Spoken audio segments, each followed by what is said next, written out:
Hi friends, welcome to my channel Sheetal's kitchen Gujarati. આજે હું તમારી સાથે એક ફરાળી રેસીપી શેર કરવા જઈ રહી છું। તો મિત્રો, રેસીપી વિડીયો એન્ડ સુધી જરૂરથી જોજો અને ચેનલ પર નવા આવ્યા હો તો ચેનલને સબસ્ક્રાઈબ જરૂરથી કરજો। આજે આપણે કાચા કેળાની સૂકી ભાજીની રેસીપી બનાવીશું, જે આપણે નોર્મલી વ્રત કે ઉપવાસમાં બનાવતા હોઈએ છીએ। ખાસ કરીને દર મહિને 11 આવતી હોય છે ત્યારે આપણે ફરાળી રેસીપીઓ બનાવતા હોઈએ છીએ। તો શરૂ કરીશું। કાચા કેળાની સૂકી ભાજી બનાવવા માટે અહીંયા મેં 500 ગ્રામ જેટલા કેળાને છાલ ઉતાર્યા વગર જ કુકરમાં બાફી લીધા છે।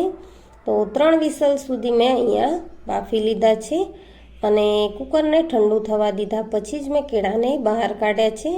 અને એ વાતનું આપણે ખાસ ધ્યાન રાખીશું કે કેળા ઠંડા થાય પછી જ આપણે તેની છાલ ઉતારીશું અને તેને સમારીશું પણ ઠંડા થયા બાદ જ। જો ગરમ ગરમ કેળા આપણે સમારીશું તો કેળા ભાગી જશે અને શાક બરાબર નહીં બને। તો આ રીતે મેં બધા જ કેળાની છાલ ઉતારી લીધી છે અને કેળાને મેં 90% જ બોઇલ કર્યા છે।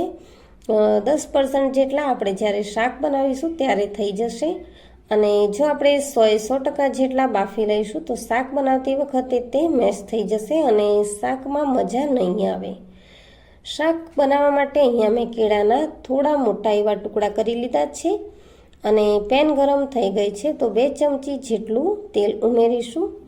તેલ ગરમ થયા બાદ આપણે અડધી ચમચી જીરું સાથે 2 લીલા મરચાંના ટુકડા અને 8 થી 10 મીઠા લીમડાના પાન ઉમેરીશું।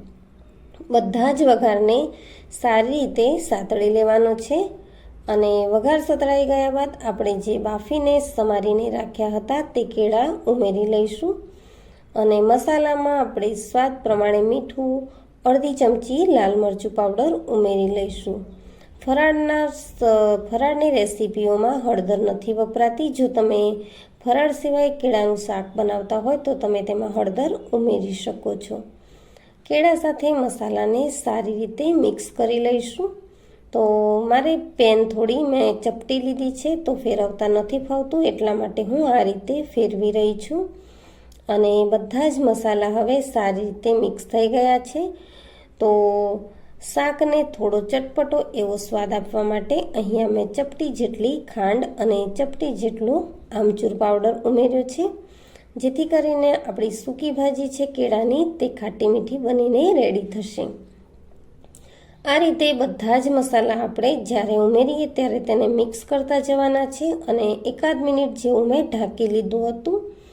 1 મિનિટ જેવું ઢાંકીને થયા બાદ અહીંયા મેં 2 ચમચી જેટલો શેકેલા સિંગદાણા અને તલનો ભૂકો ઉમેરી લીધો છે, જેનાથી સૂકી ભાજીનો ટેસ્ટ છે તે ખૂબ જ સરસ લાગે છે।